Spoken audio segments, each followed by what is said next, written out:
Makanya kalau saya menyampaikan bahwasanya dengan mempelajari tafsir akan membentuk banyak narasi pada kehidupan. Satu ayat saja yang kita bedah dengan tafsir dan tadabbur yang benar saja, itu hasilnya luar biasa.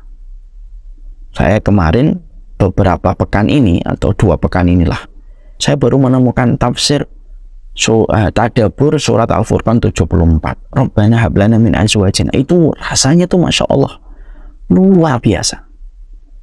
Itu baru 1 ayat. Itu baru 1 buah tafsir dan tadabbur yang kita temukan. Apalagi lebih daripada itu. Contoh ya, saya pernah membaca tafsir Alif Lam Mim. Ya. Ketika kita membaca Alif Lam Mim, dzalikal kitabul la raiba fihi hudal lil muttaqin.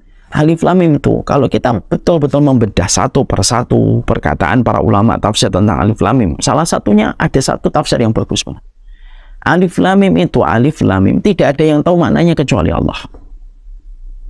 Jadi kita tidak bisa menginterpretasi macam-macam. Ya Alif Lam Mim itu hanya Allah yang tahu. Dan ada maknanya Ustaz? Pasti ada maknanya. Karena Allah adalah zat yang maha alim. Konsekuensi dari kemaha-aliman Allah itu tidak mungkin berkata-kata yang tidak ada ilmunya. Itu mustahil. Allah mengucapkan 1 kalimat atau 1 wahyu yang tidak ada maknanya. Itu mustahil. Sebagaimana orang pintar, kalau semakin pintar, setiap ucapannya itu pasti ada makna. Alif Lam Mim itu ada maknanya? Ada. Tetapi yang tahu hanya Allah. Lalu ada salah satu perkataan tafsir yang bagus banget.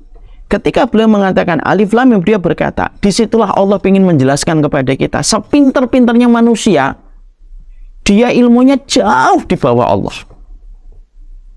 Karena baru mengetahui makna Alif Lam Mim saja kita tidak tahu, kecuali Allah lah yang tahu. Jadi Alif Lam Mim itu merupakan teguran dari Allah, bahwasanya manusia itu tetap bodoh dalam kehidupan mereka. Makanya ketika Allah jelaskan Alif Lam Mim, Ha Mim, Kaf Ha Ya Ain Shad, itu kan kita selaku manusia tidak paham artinya. Tapi pasti nggak ada maknanya, pasti ada maknanya. Tidak mungkin kan Allah itu mengucapkan sesuatu yang tidak dipahamkan, tidak memahamkan, nggak mungkin. Itu menjelaskan.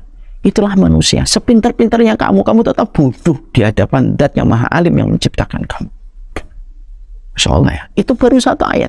Ini tadabburnya dari tafsir yang benar. Makanya itulah yang menjadikan akhirnya betul. Definisi kebodohan itu adalah ketika kamu membaca sesuatu, kamu tidak paham, lalu kamu biarkan diri kamu terjebak ketidakfahaman kamu dalam perkara apa yang kamu baca. Lalu kamu menikmati ketidakfahaman kamu setiap harinya dan setiap waktunya. Lalu tentunya itu akan menjadi sebuah masalah pada kehidupan dunia dan akhirat kita. Maka itulah yang menjadikan kita akhirnya mengetahui kenapa kita harus mempelajari Al-Quran. Disitulah kita akhirnya paham, dengan kita mempelajari Al-Quran itu akan menjadikan kita keluar dari definisi kebodohan. Yang berikutnya, sesungguhnya dengan mempelajari tafsir akan menjadikan kita menikmati setiap sajian yang ada pada setiap kalamullah. Makna ayat itu akan terasa nikmat ketika engkau memahami tafsirnya. Kelezatan pada ayat yang kamu fahami maknanya itu melebihi jauh dari pencapaian makanan lezat yang kamu cicipi. Ya. Makanya Imam At-Tabari, salah satu mufassir besar, ya, bahkan lebih dari Imam Ibnu Katsir, beliau itu mengatakan, inni la'ajab mimman qara al-Quran walam ya'lam ta'wilahu kaifa yataladdad bi qiraatihi.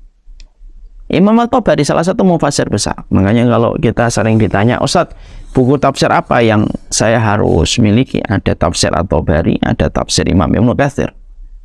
Perhatikan ucapan dari Imam At-Tabari. Imam At-Tabari mengatakan kepada kita, wa inilah ajab, saya ini heran. Herannya kepada siapa? Mimman qara al-Quran walam ya'lam ta'wilahu. Orang yang membaca Al-Quran lalu dia tidak paham tafsirnya, bagaimana dia bisa menikmati setiap ayat yang dia baca kalau dia tidak memahami tafsirnya?